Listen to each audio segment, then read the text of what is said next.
जय हिंद दोस्तों, स्वागत है आप सभी का एग्री कोचिंग बाय विकास सर।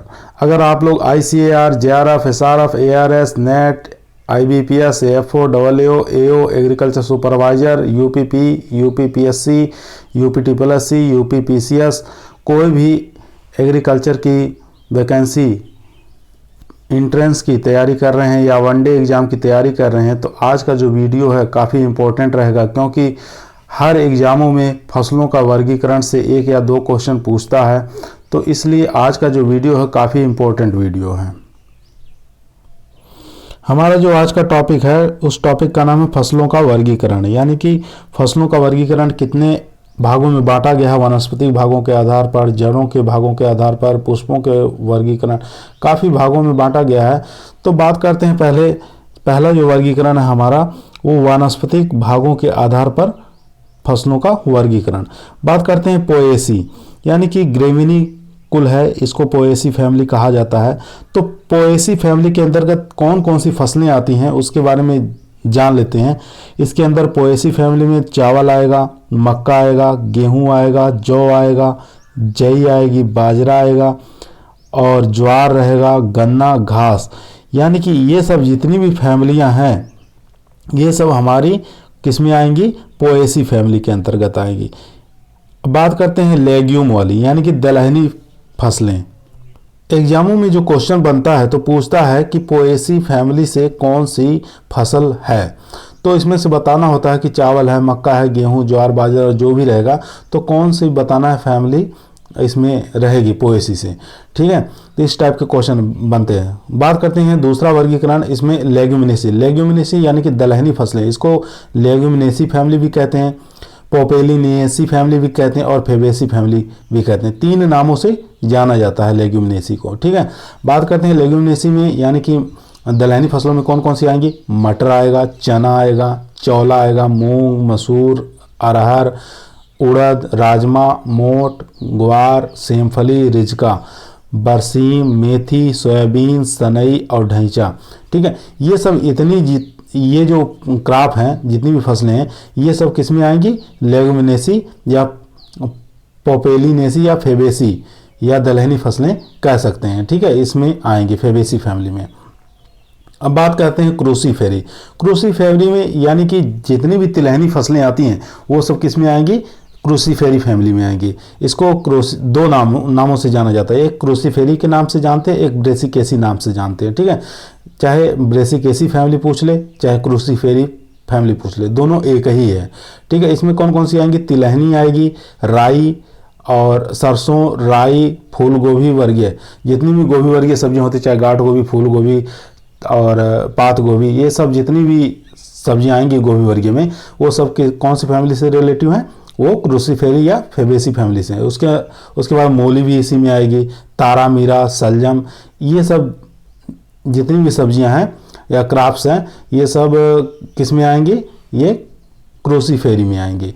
उसके बाद बात करते हैं कुकुरबिटेसी में ककड़ी, करेला, लौकी, खरबूज, तरबूज, तोरई, कद्दू, टिंडा, ये सब जितने भी हैं, पालक, सब किस में आएंगे? ये सब आ जाएंगे कुकुरबिटेसी फैमिली में। ठीक है, बात करते हैं मालवेसी में आप लोग जानते हैं कौन कौन से आएंगे, जिसके जो फल होता है 4 भागों में 4 पत्रों में बढ़ जाता है, जैसे कपास, ठीक है, भिंडी और गुड़हल, ये सब और आंवला, ये सब जितने भी हैं ये मालवेसी फैमिली के उदाहरण हैं। बात करते हैं सोलेनेसी फैमिली में कौन कौन से आएंगे? आलू आएगा, सोलेनेसी फैमिली का है, टमाटर है, तम्बाकू है, मिर्च है, बैगन है, ये सब जितनी भी सब्जियां हैं ये सब किस में आएंगी? सोलेनेसी फैमिली में आ जाएंगी।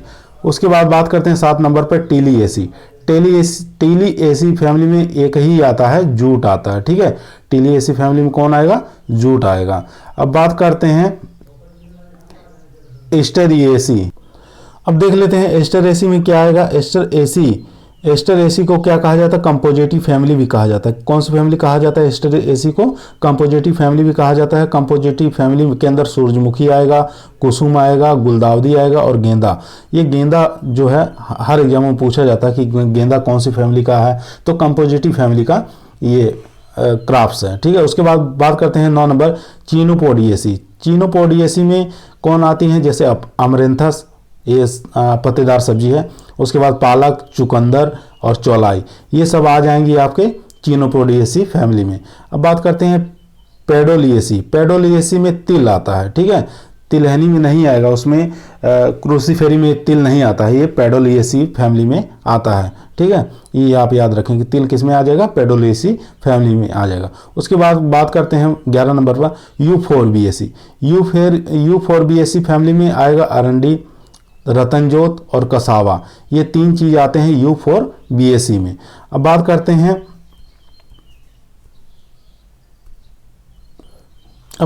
हैं कॉर्नवोलिएसी में। कॉर्नवोलिएसी फैमिली में शकरकंद आता है, ठीक है। उसके बाद बात करते हैं अम्बेली फेरी में। अम्बेली फेरी फैमिली वो होती है जिसमें जो फ्लावरिंग होता है या फल का प्रकार जो लगते हैं, फल लगते हैं जिसमें, वो छत्ते के आकार के बन जाते हैं ना। छत्ते के आकार जिसमें भी बनती है वो जान लीजिए अम्बेली फेरी फैमिली में। जैसे धनिया में छत्ते, जहाँ पे धनिया का निर्माण होता है वो छत्ते नुमा बन जाता है। गाजर, जहाँ पे गाजर के फ्लावर लगते हैं या उसमें फल लगते हैं, वो छत्ते के नुमा बन जाते हैं, ठीक है। वो सब फैमिली कौन सी हो जाएगी, अम्बेली फेरी फैमिली आ जाएंगी। धनिया, जीरा, गाजर, सौंफ, ठीक है, ये सब अम्बेली फेरी फैमिली में आएंगे। उसके बाद बात करते हैं 14 नंबर पर एलिएसी। एलिएसी में जानते हैं कौन कौन सी आएंगे, एक तो प्याज आ जाएगा, दूसरा लहसुन आ जाएगा। ये सब दोनों किस में आएंगे, एलिएसी फैमिली में। उसके बाद जिंजर बीएसी में अदरक और हल्दी आते हैं, ठीक है। ये अदरक और हल्दी किस में आ जाएंगे, जिंजर बीएसी फैमिली में आ जाएंगे। चलिए अब बात करते हैं जो हमारा दूसरा आर्थिक उपयोगिता के आधार पर वर्गीकरण, ठीक है। आर्थिक उपयोगिता के आधार पर वर्गीकरण, और ये जो था पहले जो अभी हम आपको बताएं वानस्पतिक भागों के आधार पर सब्जियों का वर्गीकरण था, ठीक है। अब दूसरा हम अध्ययन करेंगे कि आर्थिक उपयोगिता के आधार पर सब्जियों का वर्गीकरण। इसमें बात करते हैं आर्थिक उपयोगिता के आधार पर, यानी कि अनाज वाली कौन सी सब्जी कौन सी फसलें हैं, और तिलहन वाली फसलें कौन सी हैं, दलहनी फसलें कौन सी है, चारे वाली फसलें कौन सी, इनका हम वर्गीकरण करेंगे, ठीक है। जैसे बात करते हैं अनाज वाली फसलें। अनाज वाली फसलों में कौन से आएंगे, चावल, ये भी अनाज वाली है, मक्का, गेहूं, जौ, ज्वार, बाजरा, ये सब जितने भी क्रॉप्स हैं ये सब अनाज वाली क्रॉप्स कहलाती हैं हमारी। उसके बाद बात करते हैं 2 नंबर तिलहनी फसलें। तिलहनी जिनका उद्देश्य होता है तेल के रूप में हमको प्राप्ति करें। उसके बाद तिलहनी क्रॉप में आ जाएंगे मूंगफली, तिल है, सूरजमुखी है, उसके बाद अरंडी है, अलसी है, नाइजर है, कुसुम है, सरसों, सोयाबीन, ठीक है। सोयाबीन वहाँ पर आप देखें दलहनी फसल भी है और यहाँ पे तिलहनी। सोयाबीन ऐसी क्रॉप है जो तिलहनी और दलहनी दोनों रूप में इसको देखा जाता है, ठीक है। अब बात करते हैं दलहनी फसलें में जिसका उपयोग हम दाल के रूप में करते हैं, जैसे अरहर, उड़द, मूंग, चावला, चना, सोयाबीन। देखिए यहाँ सोयाबीन भी आया, अभी हम आपको बताएं कि तिलहनी और दलहनी दोनों है सोयाबीन ना, इसलिए तिलहनी भी है और दलहनी भी है। उसके बाद मटर है, राजमा, सेम, ये सब जितनी भी क्रॉप हैं हमारी दलहनी फसलों के अंतर्गत आती हैं। अब बात करते हैं नंबर 4 पर चारे वाली फसलें, यानी चारे वाली फूडर क्रॉप में आएंगी आपकी बाजरा, नेपियर घास, गिनी घास, रिजका, बरसीम, जेई, क्लोवर, ये सब हमारी जितनी भी क्रॉप्स हैं ये चारे वाली क्रॉप्स कहलाती हैं, जो को पशुओं को खिलाने के रूप में प्रयोग में लाया जाता है, क्योंकि इसमें प्रोटीन, रेशा अधिक मात्रा में पाया जाता है। बात करते हैं 5 नंबर में रेशे वाली फसलें, ठीक है, जिसको फाइबर क्रॉप्स के नाम से जाना जाता है। फाइबर क्रॉप आपकी आ जाएंगी कपास, जूट, पटसन, सनई, अगेव, ये जब जितनी भी क्रॉप्स हैं ये सब फाइबर क्रॉप्स की होती हैं, ठीक है, रेशे वाली फसलें कहलाती हैं हमारी। उसके बाद बात करते हैं शर्करा वाली फसलें जैसे गन्ना और चुकंदर, इन सब फसलों से हमें क्या शर्करा प्राप्त होती है, यानी कि शुगर प्राप्त होता है। अब बात करते हैं मसाले वाली क्रॉप्स। मसाले वाली फसलें आप लोग जानते हैं अदरक है, लहसुन है, मेथी है, जीरा है, हल्दी है, मिर्च है, काली मिर्च, दालचीनी, धनिया, सौंफ, लौंग, हींग, अजवाइन, ये सब जितनी भी क्रॉप्स हैं ये सब हमारी क्या कहलाती हैं, मसाले वाली क्रॉप्स कहलाती हैं। उसके बाद बात करते हैं 8 नंबर पर औषधीय क्रॉप्स। इन सब का भी एग्रीकल्चर में काफ़ी महत्व है औषधीय क्रॉपों का, जैसे सफ़ेद मूसली, ये औषधीय क्रॉप्स है, ठीक है। उसके बाद तुलसी, नीम, इसबगोल, सोना उसके बाद अश्वगंधा, सर्पगंधा, पुदीना, अफीम, गूगल, बेलाडोना और कुनीन, ये सब जितनी भी क्रॉप्स हैं ये सब हमारी औषधीय वाली क्रॉप्स हैं। इनसे तरह तरह की औषधियाँ बनाई जाती हैं। जैसे कुनीन नामक दवा से मलेरिया की दवा बनाई जाती है, और ये सफ़ेद मूसली है, इसको काफ़ी पावरफुल औषधि समझा जाता है। ठीक है, उसी प्रकार बात करते हैं 9 नंबर, नार्कोटिक्स अथवा उत्तेजना वाली फसलें। ठीक है, उत्तेजन वाली फसलें या नार्कोटिक्स वाली फसलें, जिससे खाने के बाद क्या हो, उत्तेजना पैदा हो। जैसे तंबाकू, ये भी उत्तेजनशील वाली क्रॉप्स हैं। गांजा, उसके बाद अफीम और भांग, ये सब कौन सी क्रॉप कहलाएंगी, निकोटिक्स क्रॉप कहलाएंगी या उत्तेजना वाली फसलें कहलाती हैं हमारी। उसके बाद बात करते हैं क्वेश्चन 10 नंबर जो हमारा है पॉइंट, ये पेय पदार्थ वाली फसलें, यानी कि कौन सी क्रॉप्स हैं जिनका हम पेय पदार्थों के रूप में उपयोग करते हैं। जैसे चाय है, कॉफ़ी है, कहवा, इन सब का हम पेय पदार्थों के रूप में उपयोग करते हैं, इसलिए हमारी ये पेय क्रॉप वाली फसलें कहलाती हैं। उसके बाद बात करते हैं जड़ और कंद वाली फसलें। ठीक है, जड़ और कंद वाली फसलें देख लेते हैं कौन कौन सी होती हैं। जैसे जड़ और कंद वाली आलू, कसावा, अरबी, शकरकंद, मूली, गाजर, सलजम और एरोरूट, जमीकन, ये सब जितनी भी क्रॉप्स होती हैं हमारी जड़ और कंद वाली क्रॉप्स कहलाती हैं।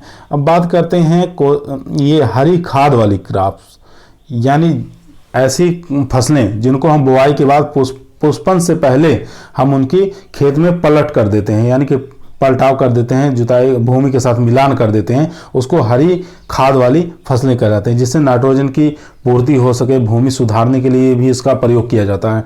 उसके इसमें देखते हैं कौन कौन सी क्रॉप्स आती हैं हमारी हरी खाद वाली फसलों में। जैसे सनई, ढैंचा, चौला और मूंग, ये सब जितनी भी क्रॉप्स होती हैं ये हमारी हरी खाद के रूप में प्रयोग में लाई जाती हैं। ठीक है, ये 2 वर्गीकरण हम बता दिए हैं आपको कौन कौन सा। पहला जो वर्गीकरण था वो था वनस्पतिक भागों के आधार पर वर्गीकरण, और दूसरा जो था हमारा वर्गीकरण आर्थिक उपयोगिता के आधार पर फसलों का वर्गीकरण, जैसे तिलहन वाली, दलहन वाली, रेसे वाली, जड़ वाली। ठीक है, इस प्रकार की फसलें हमारी थी। अब बात करते हैं तीसरा जो पॉइंट हमारा आता है वो आएगा ऋतुओं के आधार पर फसलों का वर्गीकरण। ठीक है, ऋतुओं के आधार पर फसलों का वर्गीकरण, इसको देख लेते हैं कितने भागों में बांटा गया। जैसे आप लोग जानते हैं भारत में 3 प्रकार की ऋतुएं पाई जाती हैं। ठीक है, सर्दी, गर्मी और बसंत वाले। ठीक है, क्या कह सकते हैं, रबी, खरीफ और जायद वाली कह सकते हैं। ठीक है, ऋतुओं के आधार पर वर्गीकरण। इसमें पहला जो है वो है खरीफ अथवा मानसून वाली फसलें। ठीक है, खरीफ वाली फसलें या मानसून वाली फसलें जिसमें वर्षा होती है।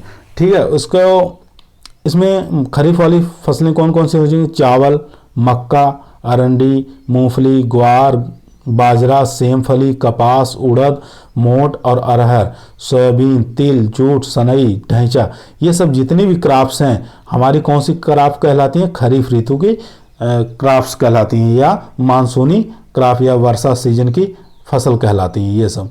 उसके बाद बात करते हैं दूसरी, रबी अथवा शीतकालीन फसलें। रबी अथवा शीतकालीन फसलें, रबी अथवा शीतकालीन फसलों में आपका हो जाएगा गेहूं, सरसों, जौ, जई, आलू, चना, बरसीम, रिजका, मटर, मसूर, तंबाकू, ये सब जितनी भी क्रॉप्स हैं हमारी रबी सीजन की क्रॉप्स कहलाती हैं। उसके बाद जायद वाली, यानी कि गर्मियों के सीजन में कौन कौन सी क्रॉप्स लगाई जाती हैं, जैसे उड़द है, मूंग है, चौला है, मोठ है, कद्दू वर्गीय फसलें, ये सब जितनी भी क्रॉप्स हैं ये हमारी जायद की क्रॉप्स कहलाती हैं। इसके अलावा जायद में ककड़ी, खीरा, तरबूज, खरबूज, ये सब आ जाते हैं।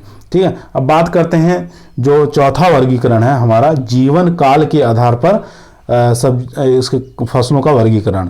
ठीक है, जीवन काल के आधार पर फसलों का वर्गीकरण। इसमें से क्वेश्चन हमेशा आता है, एग्जामों में बनता रहता है, पीसीएस लेवल तक के एग्जामों में बना हुआ जीवन काल के आधार पर फसलों का वर्गीकरण, यानी कि 1 वर्षीय कौन सी क्रॉप्स होती हैं, 2 वर्षीय कौन सी क्रॉप्स होती हैं, बहुवर्षीय कौन सी क्रॉप्स होती हैं। कभी कभी पूछ लेता है गन्ना जो 1 वर्षीय है, द्विवर्षीय है कि बहुवर्षीय है। ठीक है, इस प्रकार के क्वेश्चन आ जाते हैं। और कभी कभी पूछ लेता है कि चुकंदर, सलजम, गोभी जो है 1 वर्षीय, द्विवर्षीय है। तो जैसे कि प्याज भी है और ये गोभी वर्गीय, अगर हम इसको प्याज के रूप में उपयोग करते हैं तो ये हमारी एक वर्षीय क्रॉप्स कहलाती हैं। अगर इसका हम सीड के लिए हम उपयोग कर रहे हैं तो बीज उत्पादन के लिए अगर फसल को लगा रहे हैं तो हमारी द्विवर्षीय क्रॉप्स कहलाती हैं वो। ठीक है, चलिए चर्चा कर लेते हैं। एक वर्षीय फसलें यानी एक वर्षीय फसलें यानी कि ऐसी फसलें जो एक वर्ष में अपना जीवन चक्र को समाप्त कर देती हैं उसको क्या कहते हैं, एक वर्षीय फसल कहते हैं।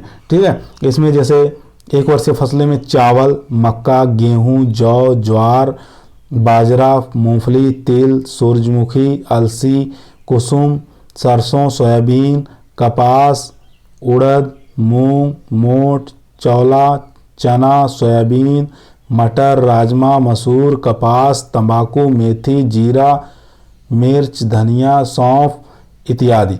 ये सब ऐसी क्रॉप्स हैं जो अपना जीवन चक्र यानी फलन, पुष्पन और जीवन चक्र को एक वर्ष के अंदर ही समाप्त कर देती हैं, यानी कि एक सीजन के अंदर समाप्त कर देती हैं। उसको क्या कहते हैं, एक वर्षीय फसलें कहा जाता है। ठीक है, ये सब आ जाएंगी हमारी एक वर्षीय क्रॉप्स में।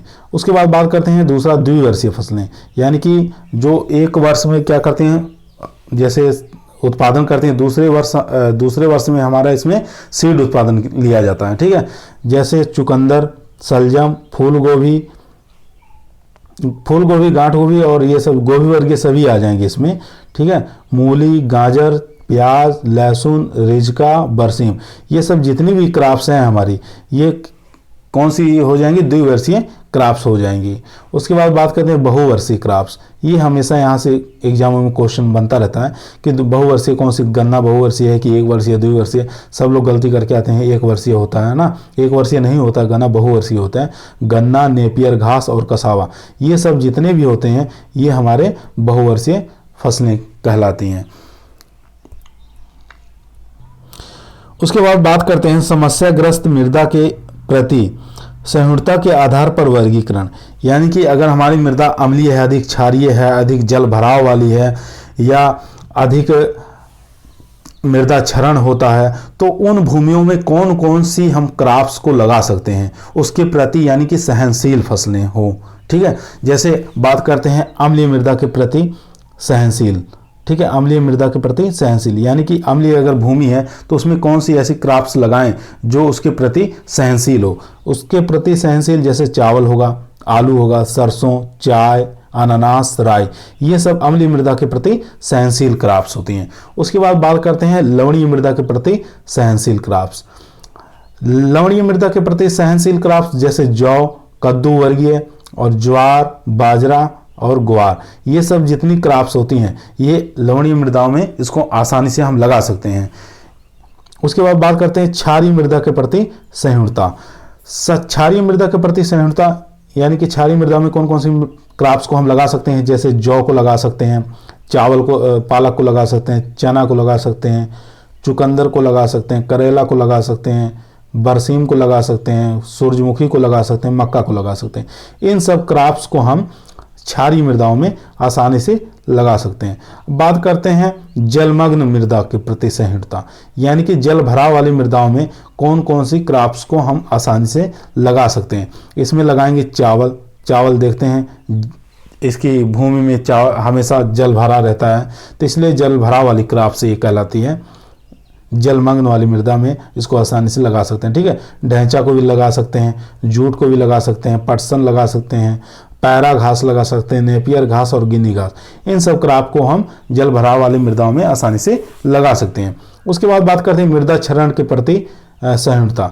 जहाँ पर मृदा क्षरण होता है यानी कि एक स्थान से बहकर दूसरे स्थान पर मृदा चली जाती है उसको मृदा क्षरण कहा जाता है। यानी कि उसको अगर इसमें गांठों द्वारा या जड़ों द्वारा इनको बांध कर रखा जाए तो मृदा एक स्थान से दूसरे स्थान पर नहीं जाती। तो उन मृदा क्षरण वाले क्षेत्र में हम घास को लगा सकते हैं, मार्बल घास को लगा सकते हैं, मूंगफली को लगा सकते हैं, उड़द, चौला, मूंग, मोठ, क्योंकि इनकी जो जड़ें होती हैं झगड़ा जड़ें होती हैं। ठीक है, तो ये मृदा को बांध कर रखती हैं, इसलिए मृदा क्षरण वाले मृदाओं में इन सब क्रॉप को लगा सकते हैं, मार्बल, मूंगफली, उड़द और चौला और मूंग, मोठ।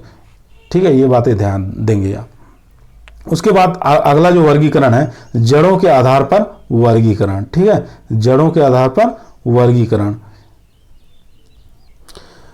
जड़ों के आधार पर वर्गीकरण, ठीक है। जड़ों के आधार पर वर्गीकरण दो भागों में बांटा गया है इसका। एक होता है मूसला जड़, एक होता है झगड़ा जड़ जिसको टॉप रूट सिस्टम कहा जाता है, एक को फाइबर रूटेड कहा जाता है, ठीक है।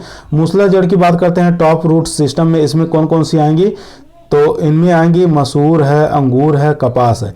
ये सब जितनी भी क्रॉप्स आती हैं ये हमारी मूसला जड़ के अंदर यानी कि टॉप रूट सिस्टम के अंतर्गत आती हैं। उसके बाद दूसरी जो होती है एडवांटियस फाइबर रूट्स, इसके अंदर आएगी, यानी कि अनाज वाली जितनी भी क्रॉप्स आती हैं ये झगड़ा जड़ के अंदर आती हैं आपकी। उसके बाद बात करते हैं विशेष उपयोग के आधार पर वर्गीकरण, ठीक है। फसलों का विशेष उपयोग के आधार पर फसलों का वर्गीकरण, इसमें जैसे नगदी फसलें आ जाता है, अंतर्वर्ती फसलें आ जाती है, और एक पूछता है कवर क्रॉप्स यानी कि मृदा रक्षक फसलें। तो तीनों पॉइंटों में से एक या दो क्वेश्चन हर एग्जामों में आता है, पूछ लेता है कैश क्रॉप को निम्नलिखित में से कौन सी कैश क्रॉप है, और निम्नलिखित में से कौन सा कैच क्रॉप है, कौन सी फसल कवर क्रॉप्स कहलाती है, ठीक है। उसमें 4 ऑप्शन दे देगा, उसमें से आपको बताना रहेगा कौन सी कैश क्रॉप है, कौन सी कैच क्रॉप है, कौन सी कवर क्रॉप्स है। इनके बारे में आप बढ़िया से समझ लीजिए, ठीक है। नगदी फसलें यानी कि जिनको तुरंत हम बेचकर नया कैश प्राप्त हो उसको कहते हैं नगदी फसल कहा जाता है। जैसे गन्ना नगदी फसल है, आलू नगदी फसल है, तंबाकू नगदी फसल है, कपास, मिर्च और चाय, कॉफ़ी, ये सब जितनी क्रॉप्स हैं हमारी कौन सी क्रॉप्स कहलाती है, कैश क्रॉप कहलाती है, यानी कि नगदी फसल कहलाती है। उसके बाद बात करते हैं अंतर्वर्ती फसलें जिसको कैच क्रॉप कहा जाता है, यानी कि जैसे हम कोई किसी फसल की बुआई करें, बुआई करने के बाद चाहे ओलावृष्टि हो, चाहे अधिक बरसात हो गई या आंधी तूफान आ गया, किसी कारणवश वह हमारी फसल नष्ट हो जाती है, तो उसके स्थान पर उसको हटाकर ऐसी फसल लगाएं जो उतने ही समय में उतने ही दिनों में तैयार हो जाए, उसको क्या कहा जाता है, इसको कहते हैं कैच क्रॉप यानी कि पकड़ने वाले फसल कहा जाता है। तो ऐसी यानी कि उनका जो भी क्रॉप्स लगाएंगे उनका कम समय में तैयार होने वाली क्रॉप्स रहेंगी वो। जैसे हो जाएंगे इसमें उड़द, मूंग, मोट, मूली, ये सब कैसी है, कैच क्रॉप्स कहलाती हैं हमारी। ये चारों को आप याद रखेंगे, कैच क्रॉप कहलाती हैं यानी कि अंतर्वर्ती फसलें कहलाती हैं। अब बात करते हैं मृदा रक्षक फसलें। मृदा रक्षक फसलें यानी कि कवर क्रॉप्स, यानी कि भूमि को ढकने का काम करते हैं और मृदा कण को एक स्थान से दूसरे स्थान पर जाने से रोकने का काम करते हैं, उसको क्या कहते हैं, कवर क्रॉप कहा जाता है, ठीक है। इसमें आ जाएंगे मूंगफली, मूंग, उड़द, मोट, शकरकंदी, बरसीम, लूसन, ये सब हमारी जितनी भी क्रॉप्स हैं ये सब हमारी आ जाएंगी कवर क्रॉप, यानी कि इनकी जड़ें झगड़ा जड़ होती हैं, मिट्टी को बांधने का काम करती हैं, ठीक है, और ऊपरी मृदा को कवर करने का काम करती हैं। तो ये मृदा रक्षक फसलें कहा जाता है इनको। तो इन फसलों को आप याद रखेंगे, तीनों को आप बढ़िया से एकदम रट लेंगे, क्योंकि अभी देखिए कुछ दिनों में यूपी कैडेट का एग्जाम होने वाला है, तो उसमें से ये 1 या 2 क्वेश्चन इसमें से जरूर आएंगे। बात करते हैं प्रकाश संश्लेषण के आधार पर वर्गीकरण, ठीक है। प्रकाश संश्लेषण के आधार पर वर्गीकरण, इसमें देखिए एग्जामों में पूछा जाता है कौन सी C3 प्लांट है, कौन सा C4 प्लांट है, कौन सा कैम प्लांट वाली फसल बताइए, ठीक है। एग्जामों में यहाँ से हर एग्जामों में क्वेश्चन बनता है, ठीक है। तो C3 प्लांट में देखिए कौन कौन सी क्रॉप्स आएंगी, चावल आ जाएगा, सोयाबीन आ जाएगा, गेहूं आ जाएगा, जौ, कपास, आलू, ये सब जितनी भी क्रॉप्स आती हैं हमारी C3 प्लांट में आती हैं, ठीक है। अभी आगे हम बता रहे हैं C3 प्लांट किसे कहते हैं। उसके बाद C4 प्लांट में ज्वार, बाजरा, नेपियर घास, बाजरा और इसके बाद मक्का और तिल, ये सब जितनी भी क्रॉप्स आती हैं हमारी, यानी कि ये C4 प्लांट्स हो जाएंगी। उसके बाद बात करते हैं कैम प्लांट अनानास, सीसल और अगेव, ये सब हमारे कैम प्लांट में आते हैं। हमेशा एग्जाम में पूछा जाता है अनानास के बारे में, अनानास C3 प्लांट है, C4 प्लांट है या कैम प्लांट है, तो अनानास जो है कैम प्लांट है। उसके बाद C4 प्लांट में पूछा जाता है मक्का को, ज्वार को और बाजरा को। आप ये 3 चीज़ें याद रखेंगे, ज्वार, बाजरा, मक्का, ये C4 प्लांट है। बाकी C3 में चावल, सोयाबीन, गेहूं, जौ, कपास, आलू, ये सब C3 प्लांट में आपकी आ जाएंगी। चलिए बात करते हैं आगे का जो वर्गीकरण है हमारा, दीप्तिकालिता के आधार पर फसलों का वर्गीकरण। ठीक है, दीप्तिकालिता के आधार पर फसलों का वर्गीकरण। इसमें से कोई भी एग्जाम आप देखेंगे एग्रीकल्चर का, चाहे उसमें एसएससी का हो, चाहे यूपीपी का हो, यूपी टीजीटी पीजीटी, हर एग्जामों में इसमें से पूछता है क्वेश्चन कि short day plant, long day plant या डे न्यूट्रल प्लांट। ठीक है, कौन से प्लांट हैं, यानी कि काफ़ी लोग बच्चे समझ नहीं पाते हैं कि एसडीपी लिखा है तो इसका मतलब क्या होता है। इसका मतलब होता है शॉर्ट डे प्लांट, यानी कि लघु दिवस पादप, यानी कि ऐसे पौधे जिनको पुष्पन के लिए 9 घंटे प्रकाश की आवश्यकता होती है, उसको क्या कहते हैं, शॉर्ट डे प्लांट कहा जाता है। यहाँ पे देखिए लिखा हुआ है लघु दिवस पादप, यानी कि शॉर्ट डे प्लांट, यानी एसडीपी इसको शॉर्ट में कहा जाता है, यानी शॉर्ट डे प्लांट, इसको लघु दिवस पादप कहा जाता है। यदि किसी पौधे में, ठीक है, यदि किसी पौधे में पुष्पन के लिए, फ्लावरिंग के लिए 9 घंटे से कम प्रकाश की आवश्यकता होती है तो उसको क्या कहते हैं, एसडीपी कहते हैं, यानी कि शॉर्ट डे प्लांट कहा जाता है। यदि किसी पौधे में पुष्पन के लिए 9 घंटे से कम प्रकाश की आवश्यकता होती है तो इसको क्या कहते हैं, शॉर्ट डे प्लांट कहते हैं, लघु दिवस पादप कहते हैं। ठीक है, इसमें कौन कौन सी फसलें आ जाती हैं, कौन कौन सी क्रॉप आ जाती हैं, उसको देख लेते हैं। ज्वार आ जाएगा शॉर्ट डे प्लांट में, बाजरा, ग्वार, चावला, तिल और प्याज, और प्याज की NA53 किस्म है। ठीक है, NA53 ये प्याज की किस्म है, सभी प्याज नहीं आएगा लेकिन प्याज की एक किस्म है N53 किस्म। ठीक है, ये आ जाएगी शॉर्ट डे प्लांट में। उसके बाद सेम फली, आलू, ये सब जितनी भी क्रॉप्स आपको बता रहे हैं ये सब कौन से शॉर्ट डे प्लांट में आएंगे, यानी लघु दिवस पादप में आएंगे। उसके बाद बात करते हैं 2 नंबर, दीर्घ दिवस पादप, यानी कि लॉन्ग डे प्लांट, इसको एलडीपी के नाम से जाना जाता है। ठीक है, यदि किसी पौधे में पुष्पन के लिए 13 घंटा से अधिक प्रकाश की आवश्यकता होती है तो उसको क्या कहते हैं, लॉन्ग डे प्लांट कहा जाता है। ठीक है, लॉन्ग डे प्लांट में कौन कौन से आएंगे, जैसे गेहूं, चना, जौ, जई, मसूर, प्याज, लहसुन और गोभी वर्गीय फसलें, गाजर, मूली, सलजम, चुकंदर, पालक, यानी कि रबी सीजन की जितनी भी क्रॉप्स होती हैं ये कौन से होती हैं, लॉन्ग डे प्लांट्स होती हैं, यानी कि इनको प्रकाश की 13 घंटा से अधिक आवश्यकता होती है पुष्पन के समय। अब बात कर यहाँ देख लेते हैं, देखिए यहाँ पे प्याज आया हुआ है, प्याज वहाँ पे अभी बताए थे शॉर्ट डे प्लांट है, लेकिन प्याज की एक किस्म है वहाँ पर। ठीक है, N53 जो किस्म है ये शॉर्ट डे प्लांट है प्याज की, बाकी जितनी भी प्याज हैं इसके अलावा वो किस्में आ जाएंगी, लॉन्ग डे प्लांट में आ जाएंगी। इस चीज़ को आप याद रखेंगे। उसके बाद बात करते हैं मध्य दिवस पादप, यानी कि मिड डे प्लांट, यानी कि MDP कहा जाता है।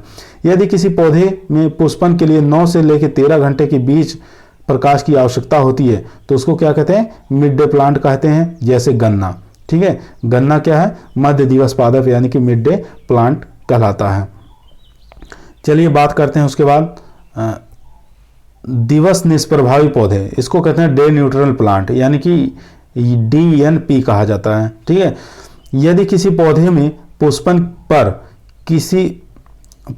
पर दिन की अवधि से प्रभावित नहीं होता, ठीक है, यानी कि इसके अंदर ऐसे फसलों को लिया जाता है यानी कि उस पर प्रकाश का कोई प्रभाव नहीं पड़ता, जितना कम प्रकाश मिलेगा तभी भी चलेगा, नहीं रहेगा तभी भी चलेगा। ठीक है, ऐसी फसलों को क्या कहा जाता है, डे न्यूट्रल प्लांट कहा जाता है। तो ऐसी फसलें में कौन कौन से आएंगे, जैसे टमाटर, बैगन, सूरजमुखी, मिर्च, भिंडी, कद्दू वर्गीय सब्जियां, चौला, मूंग, उड़द, मटर, चौला, ये सब जितनी भी क्रॉप्स होती हैं।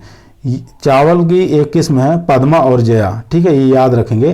चावल की एक किस्म है, चावल की किस्म जो है पद्मा और जया, ये दोनों किस्में आएंगी, डे न्यूट्रल प्लांट में आएंगी, यानी कि इनको प्रकाश की कोई आवश्यकता नहीं होती है। अगर मिलेगा तभी भी ठीक है, नहीं मिलेगा तभी भी ठीक है। बाकी फसलों के लिए टाइमिंग बना हुआ 9 से 10 घंटे, 12 घंटा, 8 घंटा इतना प्रकाश की आवश्यकता होती है। ठीक है, अब बात करते हैं जड़ों की गहराई के आधार पर वर्गीकरण। ठीक है, जड़ों के गहराई के आधार पर फसलों का वर्गीकरण, यानी कि कौन सी ऐसी सब्जियां हैं जो उथली जड़ वाली होती हैं, मध्यम गहराई वाली जड़ें होती हैं या गहरी जड़ वाली होती हैं, उनके आधार पर इनका फसलों का वर्गीकरण किया गया है। तो यहाँ देख सकते हैं उथली जड़ वाली फसलें, ठीक है, उथली जड़ वाली फसलें जैसे गेहूं, चावल, जौ, जई, ठीक है, इनकी जड़ें काफ़ी गहराई तक नहीं जाती हैं, उथली रहती हैं, यानी कि ऊपर ही भागों पर चिपकी रहती हैं। तो ऐसी फसलों को क्या कहते हैं, उथली जड़ वाली फसलें कहा जाता है। तो ये ध्यान देंगे। मध्यम जड़ वाली दलहनी फसलें, ठीक है, मध्यम जड़ वाली गहराई वाली ये दलहनी फसलें हैं, जितनी भी होती हैं ये मध्यम गहराई वाली जड़ें होती हैं इसकी। उसके बाद गहरी जड़ वाली फसलें, गहरी जड़ वाली फसलें कौन सी आ जाएंगी, रिजका और बरसीम। रिजका और बरसीम की जड़ें जो होती हैं काफ़ी गहराई तक जाती हैं, काफ़ी, यानी कि इसका देखा गया है कि इनकी जड़ें जो होती हैं सीधे सीधे काफ़ी गहराई तक चली जाती हैं, तो इसलिए इनको काफ़ी गहरी जड़ों वाली क्रॉप्स के अंदर रखा गया है, ये याद रखेंगे। आज का जो टॉपिक है हमारा यहीं समाप्त होता है। आप इसको कोई भी एग्ज़ाम देने जाइए तो इस टॉपिक को ज़रूर पढ़ के जाइए।